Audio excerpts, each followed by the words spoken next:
모고 내용 시험이죠. 자, when이 나왔네요. when이 나왔으니까 접속사 나오고 주어가 나오겠죠. 주어가 바로 더 메인 코스가 주어 같습니다. 그 다음 영어에서 이제 카마가 나오게 되면 카마를 한번 살펴보세요. 카마가 나오면 가로로 묶는 거랑 똑같아요. 그러면 여기가 이제 가로로 묶인다는 얘기고, 여기가 더 메인 코스가 주어니까 여기 came이 뭐가 됩니까? came이면 바로 동사가 되죠. 이걸로 이제 문제가 벌써 다 해결되죠. 이번에 주어는 이제 더 메인 코스라는 거죠. 그럼 더 메인 코스를 꾸며주는 내용이 that which was a combination of both vegetarian and non-vegetarian dishes. 요거죠. 요거라는 건 뭐겠습니까? 관계대명사가 나와야 된다는 거죠. 근데 앞에 이제 카마가 나왔을 때 이제 관계대명사 that을 안 쓰고 정답을 which만 씁니다. 그래서 정답은 which가 되었네요. 그 다음에 여기까지가 이제 왼절이 끝나고 그 다음에 주절이 시작됩니다. We are surprised. 그 다음에 영어에서 굉장히 유명한 게 있죠. 비동사 다음에 이렇게 surprised처럼 감정을 나타내는 형용사가 오게 되면 다음에 that가 왔을 때는 이제 because, 왜냐하면의 의미를 갖습니다. 그거를 조금 명확하게 알고 계셔야겠죠. 이게 왜냐하면이라는 거 우리가 또 파악을 또 금방 했네요. 근데 grabby라는 건 뭐 음식 종류 중에 하나인데 이걸 모르더라도 읽어 내려갈 수가 있죠. 쭉 내려가다 보면 어때요? 여기 나온 the grabby가 그 주어라는 거 알 수 있고, 그 다음에 이게 tasted 있죠. 여기가 바로 동사라는 거 알 수 있습니다. 그 다음에 이제 이런 것들이 좀 힘들죠. serving, served 했는데 이때는 구별하는 게 자동사냐 타동사를 좀 많이 구별해 주시면 됩니다. 서브 하면 뭔 뜻이야? 누구누구에게 서비스하다, 제공하다 이런 뜻이잖아요. 따라서 이것은 양쪽 품목에 대해서 제공을 받아야겠죠. 제공이 된 음식이니까 서빙이 아니라 서브드가 돼야 된다는 거죠. 지금 여기 선생님 문제 풀 때 주목해야 될 게 좀 있죠. 뭘 주목하셔야 됩니까? 해석을 하나도 안 하고 리딩하고 있습니다. 해석을 하나도 안 하고 문제를 풀고 있습니다. 이런 문법의 기능적인 것들은 해석이 필요 없어요. 그 눈으로 딱 보면서 형태만 보고 답을 탁탁탁탁 찾아낼 수 있어야만 됩니다. 자, 여기를 조금 정리를 좀 해볼게요. 여기 1번 같은 경우엔 뭐겠습니까? 이렇게 문장이 이렇게 흐르다가 이렇게 카마가 나왔을 때 관계대명사가 이제 대시나 위치냐 뭐 이런 걸 많이 물어보는데, 이때 여러분이 동물적인 감각으로 어떻게 선택하면 된다는 거예요. 그죠? 계속 용법에서는 that을 안 쓴다. that을 안 쓴다. 이렇게 기억을 해주시면은 문법이 기억하기가 좀 편하죠. 2번 같은 경우에는 주어 찾는 거였는데, 그때 제가 설명해 준 게 뭐죠? 어떤 게 이렇게 나온 다음에 이렇게 카마로 이렇게 연결이 됐을 때 이 카마는 뭐 할 수 있다? 이게 가로로 점맬 수 있다라는 지식을 좀 머리에 넣어주세요. 카마는 뭐랑 똑같다? 가로 점매는 거랑 똑같다. 그러면 문장 구조 파악이 굉장히 좀 편안하죠. 그 다음에 이제 세 번째에서는 제가 설명한 게 be 다음에 이게 감정 형용사가 나올 때가 있다고 그랬죠. 감정 형용사 나오고 이제 that이 나왔을 때 이 that은 뭐라고 그랬습니까? 이게 that은 왜냐하면 because하고 뜻이 똑같다. 이렇게 기억을 해주시면 되겠죠. 오케이? 이런 것도 기억 못해? 기억할 수 있지. 할 수 있겠죠. 그 다음에 이제 4번 같은 경우에서는 엄밀히 얘기하면 이제 주어가 나온 상태에서, 그죠? 이거를 꾸며주는 게 뭐 ing냐 또는 ed냐를 물어본 다음에 동사가 나온 형태입니다. 자, 이런 거는 쫄지 말고 합니다. 이 동사가 자동사냐 타동사냐를 먼저 봐야 되는데, 이게 타동사인 경우에 10중 8구 ed가 되게 되어 있습니다. 뒤에 목적어가 없는 경우에. 뒤에 전면구 나왔잖아요. 여기 on, 그 다음에 both the items 나니까 전면구잖아요. 전치사 플러스 명사고, 이런 거는 부사구로 취급하기 때문에 없는 거나 마찬가지예요. 그러니까 served 다음에 아무것도 없잖아요. 그러니까 목적어가 없는 거니까, 목적어가 있으면 서빙이 돼야겠지만 목적어가 없으니까 served가 되는 겁니다. 이해가 되셨나요? 이해를 좀 안 되면은 여러분 들어가지고 완전 자기 걸로 만드세요. 그 다음에 5번은 설명 안 했네요. 이게 영어에서 보이지 않는 대명사용법이죠. both on both the items인데 두 개의 품목이니까 두 개의 품목이 뭡니까? 앞에 나와 있는 거기 both vegetarian and non-vegetarian dishes. 요걸 갖다가 뒤에서는 이게 the items라는 그 단어로 대치해서 들어가고 있죠. 이때 items를 뭐 사전 찾아봐가지고 물건, 품목 이렇게 하면 안 되죠. 대명사 같은 역할이에요. 앞에 나와 있는 뭘 얘기합니까? vegetarian dishes하고 그 다음에 non-vegetarian dishes를 받고 있는 거예요. 할 수 있겠죠. 그러니까 이제 대명사 같은 명사를 여러분이 조금 기억을 하셔야겠다는 겁니다. 6번도 뭐였습니까? 주어 찾기 게임이었죠. 별거 아니었습니다. 이해되셨나요? 이해가 됐겠죠. 여기 좀 지어놓고 리딩을 한번 다시 해볼까요? 해석 좀 천천히 해보겠습니다. when이니까 상황을 나타냅니다. 상태를 보니까 주 요리가 이것은 결합된 것이구나.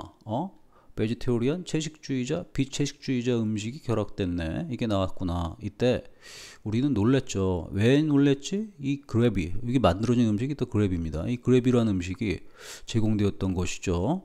양쪽 측면에다가, 그러니까 양쪽 음식에다가 제공됐다는 게 뭡니까? 그러니까 그 채식주의자든 비채식주의자든 간에, 근데 tasted, 맛을 보니까 match the same, 똑같더라. 아주 놀라운 음식이네요. 어때요? 선생님이 읽어 내려가는 거 감 잡았어요? 대충 하는 것 같지만 의미 파악됐죠.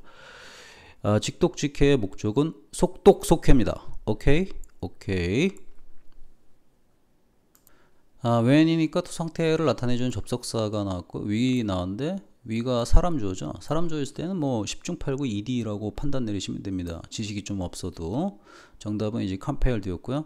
그 다음에 stop이 좀 재밌죠. stop 다음에 ing 나면 어때요? ing를 멈추다 안 하다고.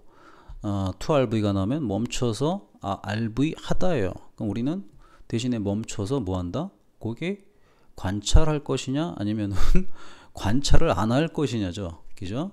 그리고 이제 완전한 감정을 갖다가 누리고 associated 하면 뭐뭐에 관련되어서니까 한 단어로 표현하면 about이죠. about. so that 그 목적이 나옵니다. 그 목적은 우리가 can make 할 수 있는 것이다. informing은 정보를 제공하는 것이고 informed는 정보를 제공받는 것이죠. 생각해 보세요. 강압적으로 어쩔 수 없이 반응도 하고, 반응을 했다는 건 뭡니까? 그 관찰을 갖다가 멈춘 게 아니라 관찰을 해야겠죠. 그럼 관찰하게 되면 당연히 정보가 제공되니까, 정보를 제공받게 되니까 ED가 됩니다. 이렇게 해서 문제를 또 순식간에 풀어내고 있죠. 문제 푸는 거는 진짜 일도 아니에요. 이런 거는 문법 타입 문제 선생님이 많이 내주는 이유가 여러분들이 이런 걸 너무 못하기 때문에 내는 겁니다. 그러니까 여기 나오는 문제들만이라도 자꾸 친숙해지세요. 그러면 이제 학교 시험 같은 거에 굉장히 강해질 겁니다. 자, 그럼 좀 한번 살펴보겠습니다. 거기 7번 같은 경우에는 P를 compared to 하면은 우리가 알고 있는 게 P compared to 또는 뭐 obliged to be pressed to 똑같습니다. be pressed to compared to impelled라는 말도 쓰죠. impelled to RV 하면은 어쩔 수 없이 뭐뭐 하다라는 뜻입니다. 써줘요. 어쩔 수 없이 뭐뭐 하다. 이런 거 써서 정리만 하는 거 좋아하는 애들 많잖아. 썼으면 좀 외워라. 그죠? 그 다음에 이제 8번 보면은 스탑이잖아. 스탑 다음에 어떻게 해? 스탑 to RV는 하다야 안 하다야? 이거는 하다입니다. RV를 하다고요. 그러면 이제 스탑 ing는 뭡니까? 스탑 ing 하면 안 하다죠. 안 하다. 자, 이걸 주거라고 어떻게 하냐면은 RV 하기 위해서 멈추다 이렇게 합니다. 이렇게 해가지고 리딩이 늦어가지고 문제 판단을 못 합니다. 그러니까 스탑 한 다음에 멈춰가지고 잠시 관찰을 하게 되더라 이 소리죠. 그 다음에 fully experienced emotions, 그리고 모든 온갖 감정들을 갖다가 경험을 하게 된다는 거죠. 연관된 게 뭐냐면 those reactions, 앞에 나왔던 그런 반응들이죠. so that 그 목적이 뭐냐면 we can make, 우리가 할 수 있다는 것입니다. 정보를 제공받은 그 결정들을. 9번 같은 경우에는 이제 about을 뜻하는 표현들이 굉장히 많죠. about 하면 뭐 한두 가지가 아닙니다. 여기 뭐 associated with 뭐 이런 거 나왔는데 뭐 relating 또는 related 또 to를 쓰기도 하고 with를 쓰기도 하고, 이건 뭐 수천 가지 나와요 사실. 다 적기도 좀 힘들어요. linked to도 있고 linked with도 있고 뭐 bound with도 있고 엄청 많습니다. 엄청 많은데 다 적지 않고 대강만 적어 놓겠습니다. 그 다음에 이제 그 10번 같은 경우에는 그 리딩을 잘 해야 된다고 선생님이 얘기를 많이 하고 있죠. 어떤 리딩을 많이 했습니까? 이렇게 이제 형용사가 그 동사 형용사가 ed가 오거나 ing가 오거나 뜻이 뭐라고 그래서 선생님이 뭐뭐 하느니라고 뜻을 굉장히 많이 했습니다. 두 개가 다 뜻이 똑같아요. 앞에 것부터 하면은 ed 하면은 자신이 뭐뭐 하느냐, 자신이 뭐뭐 하는. 근데 뒤에 나온 ing 나오면 ing가 나오게 되면 자신이 아니라 그 남을 뭐뭐 하느냐, 남을 뭐뭐 하는 조금 다르죠. 그러니까 이건 인포밍 하면은 남에게 정보를 제공하는 결정이고, 인폼드 하면 자신이 정보를 얻게 되는 결정이고, 정답은 인폼드가 되겠죠. 이렇게 리딩하는 것도 알고 있어야 됩니다. 다음에 이제 플러스 알파로 이제 좀 해주고 싶은 게 so that 판정하는 건데 되게 쉽습니다. so that 판정. 주어 동사 나오고 이제 so that이 나오고 뒤에 또 다른 주어, 가끔가다 이게 조동사를 많이 쓰죠. 조동사가 나온 다음에 뒤에 동사 원형을 쓰는 패턴을 가르쳐 줍니다. 이때 되게 판단하기 쉬운 게 앞에 동사가 의지가 있잖아요. 의지가 있으면은 그 목적은 이렇게 해석하면 되고, 근데 여기 동사가 의지가 없을 때가 있어요. 의지가 전혀 없을 때 타이핑이 좀 순서가 안 맞죠. 의지가 없을 때는 이제 뭐 그래서 이렇게 해야만 됩니다. 그리고 이제 목적 할 때 그 목적을 이렇게 리딩하기도 하지만 그래야 뭐 이렇게 리딩 해줘도 됩니다. 또 전통적인 해석 방식은 이제 소데디아를 뭐뭐 하기 위해서라는 해석 방식이 있죠. 근데 이렇게 리딩하게 되면은 직독직해가 안 됩니다. 그래서 앞에서부터 리딩을 하는 스킬을 가르쳐 주는 거죠. 여기서 이제 온갖 감정을 느낀다는 거는 뭐 어떻습니까? 의지가 들어갑니까? 안 들어갑니까? 들어가게 돼 있죠. 들어가게 돼 있으니까 그래야 우리가 어떻게 되는 거야? 그래야 우리가 오케이 정보 제공받은 결정을 할 수 있게 되더라. 이해됐습니까? 오케이. 어때? 설명 깔끔했습니까? 깔끔하지 않으면 여러 번 들어. 조금 오래 찍었네요. 11분 정도 찍었습니다.